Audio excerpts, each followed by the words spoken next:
ke sisi wajah dan menyebabkan satu saraf bermasalah.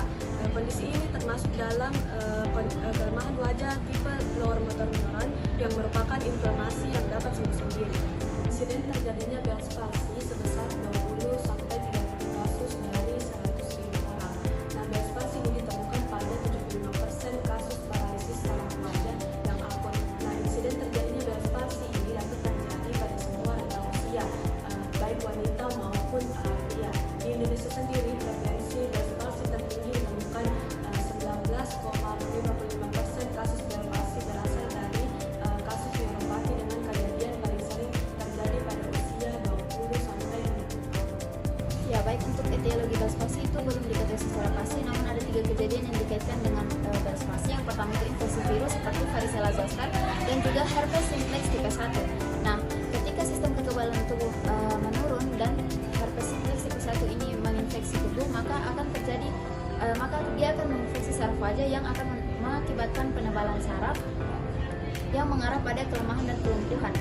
Kemudian untuk yang kedua itu iskemia saraf akan mengakibatkan penebalan selubung saraf dan juga pembentukan jaringan parut yang akan mengakibatkan pada kelumpuhan saraf pada wajah juga.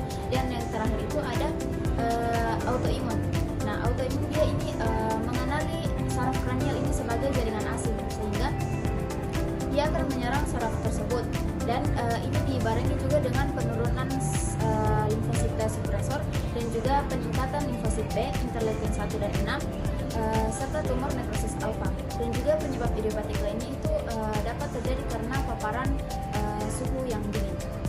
Klasifikasi Bell's palsy dibedakan menjadi 3, ada berdasarkan tingkat keparahan, penyebab, dan juga waktu kemunculan. Untuk tingkat keparahan ada 6 grade. Grade pertama itu gerakan wajah normal, tidak ada kelumpuhan. Grade kedua itu kelemahan ringan, terdapat penurunan gerakan otot wajah namun hampir normal. Kemudian grade ketiga itu kelemahan sedang, ada sedikit penurunan gerakan otot wajah namun masih terdapat beberapa gerakan. Grade 4 itu kelemahan yang lebih parah, yaitu ada penurunan yang sangat jelas namun masih ada sedikit gerakan.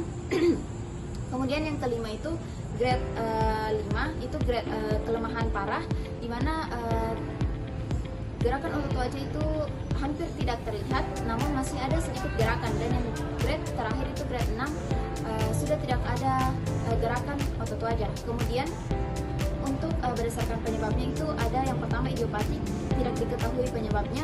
Kemudian yang kedua itu sekunder, dapat berdasarkan virus, autoimun, dan juga iskemia. Dan juga yang terakhir itu berdasarkan berdasarkan waktu kemunculan. Yang pertama itu akut, gejala Bell's palsy berupa kelumpuhan mendadak itu dapat terjadi kurang dari 72 jam. Dan yang kedua itu subakut, gejala Bell's palsy dapat terjadi perlahan dalam waktu yang lama, misalnya selama 1 minggu. Baik, untuk prognosis Bell's palsy, keparahan Bell's palsy bervariasi mulai dari ringan hingga berat, namun prognosisnya umumnya baik. Tingkat keparahan Bell's palsy tergantung pada kerusakan saraf yang mempengaruhi proses penyembuhan. Proses penyembuhan Bell's palsy terjadi selama 2 minggu dari gejala muncul dan akan kembali normal dari 3 sampai 6 bulan. Dalam beberapa kasus, gejala Bell's palsy biasa muncul di area yang sama atau di sisi kontralateralnya.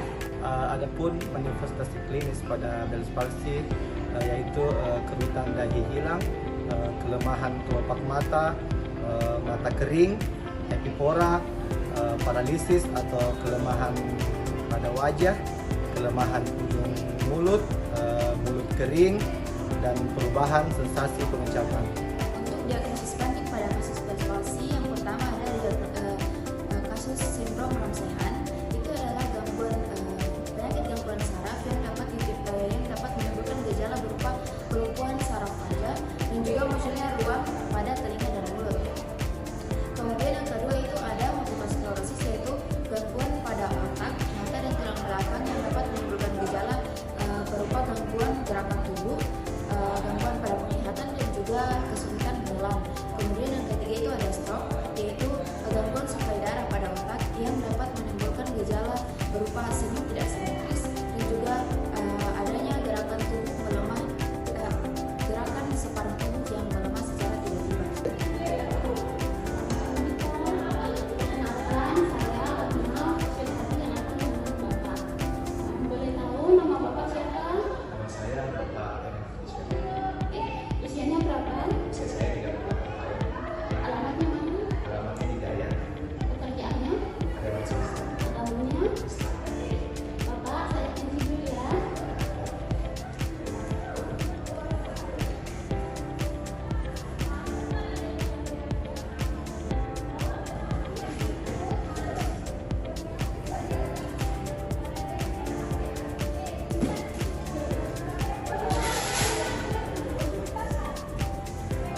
Bapak angkat alisnya ke atas. Ya, untuk mengangkat alis pasien juga kesulitan di area dekstranya. Baik untuk restriktifnya, pasien terdapat limitasi pada ROM, yaitu limitasi di area pada area wajah sebelah kanan. Untuk limitasi areanya, pasien terbatas pada ekspresi wajah. Untuk limitasi pekerjaannya, pasien tidak ada, dan limitasi interaksinya juga tidak ada. Baik untuk visual impairment dan predictionnya, untuk muskulotendinogennya terdapat kelemahan pada area otot wajah bagian dekstra di otot frontalis, orbicularis oculi, zygomaticus major dan minor, risorius dan procerus. Untuk osteoartrogennya tidak ada. Untuk neurogennya suspek iritasi nervus facialis. Untuk psikogennya terdapat kecemasan. Ya, selanjutnya untuk spesifik tes, yang pertama kita akan melakukan tes sensori pada pasien. Yang pertama itu tes panas dingin. Ya baik Pak, kita berikan contoh terlebih dahulu pada pasien. Ini panas, ini dingin. Oke, silakan Bapak tutup mata. Ini apa Pak? Panas. Ini Oke, kita selanjutnya ke sisi yang bermasalah. Ini panas. Panas. oke. Selanjutnya untuk tes tajam tumpul, kita berikan contoh lagi terlebih dahulu kepada pasien. Ini tajam, ini tumpul. Ya silakan Bapak menutup mata. Ya, ini apa Pak? Tumpul. Tajam. Tumpul. Tumpul. Oke, dapat dilihat bahwa ada kelainan pada bagian dekstra pasien. Selanjutnya untuk spesifik tes kedua itu ada manual muscle test pada wajah. Ya pasien bisa untuk mengangkat alis seperti ini. Oke, seperti itu Pak. Kalau misalnya mengalirkan dahi seperti ini. Oke. Coba tersenyum Pak. Ya, selanjutnya coba untuk menggombongkan pipi. Jadi didapat hasil pasien itu nilai 3. Kalau misalnya menutup mata Pak, bisa. Oh, oke. Jadi nilai MMT pada pasien itu bernilai 3. Dia dapat melakukan gerakan namun kesulitan dan hanya sebagian saja yang tadi. 3. Ya, selanjutnya untuk tes spesifik ketiga itu ada HRSA untuk menilai kecemasan pasien. Jadi kuesioner ini diisi sendiri oleh pasien.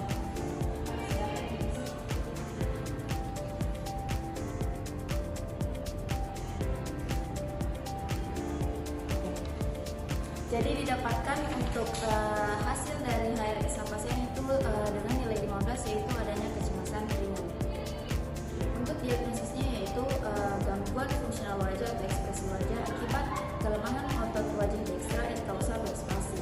Untuk body diagnosis ICF-nya itu dia body function, body structure, activity and participation, dan environmental factor.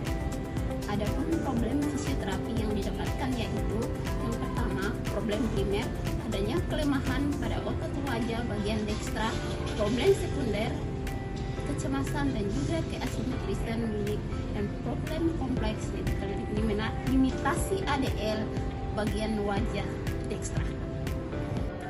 Ya, jadi Bapak tidak bisa terlalu cemas untuk tindakan ini karena ketika Bapak rajin terapi ini bisa disembuhkan karena Bapak ini masih yang derajat yang rendah dan sedang.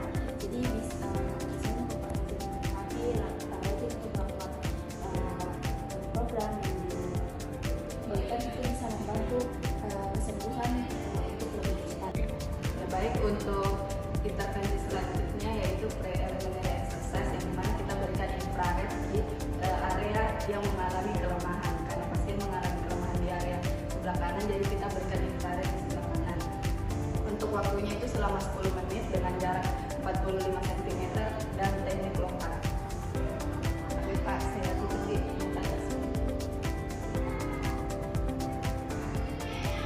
kita arahkan sinarnya ke area sebelah kanan pasien.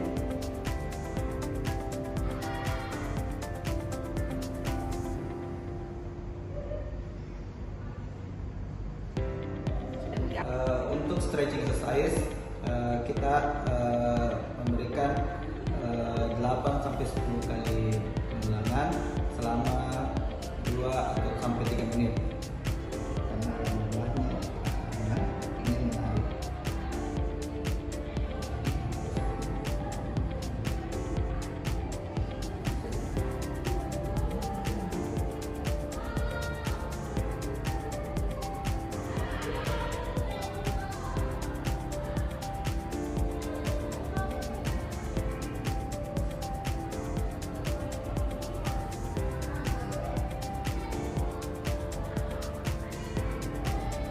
Untuk PNF-nya pasien diarahkan untuk mengangkat alis. Angkat alisnya Pak, ya, jadi yang sisi lemah dibantu, sisi yang lemah yang kuat biarkan. Oke, angkat lagi Pak.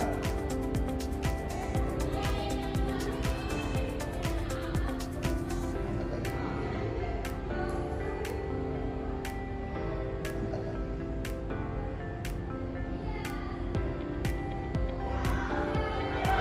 Bapak tersenyum.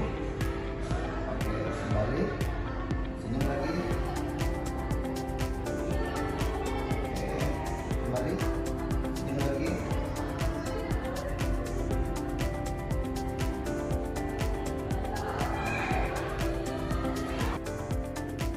Ya, selanjutnya untuk penanganannya itu ada mirror exercise, yaitu pasti berdiri di depan cermin, lalu kita memerintahkan pada pasien untuk melakukan gerakan pada wajah seperti Pak bisa untuk mengangkat alis seperti ini, oke, kemudian mengerutkan dahi seperti ini, oke, menutup mata, tersenyum. Kemudian coba bersiul, membungkukkan pipi. Ya, oke. Jadi ini dilakukan agar pasien dapat mengoreksi ekspresi yang dilakukan apakah sudah benar sesuai dengan bagian yang tidak terganggu dengan bagian yang 3. Yang berikut, untuk problem limitasi ADL exercise, maka diberikan tindakan fisioterapi exercise terapi berupa permisi Pak, coba angkat alis, ya ditahan, 1, 2, 3, 4, 5, 6, 7, 8. Terus coba senyum, ya 1, 2, 3, 4, 5, 6, 7, 8. Coba lagi pembung pipi, ya tahan, 1, 2, 3, 4, 5, 6, 7, 8. Kemudian coba bersiul, ya lagi.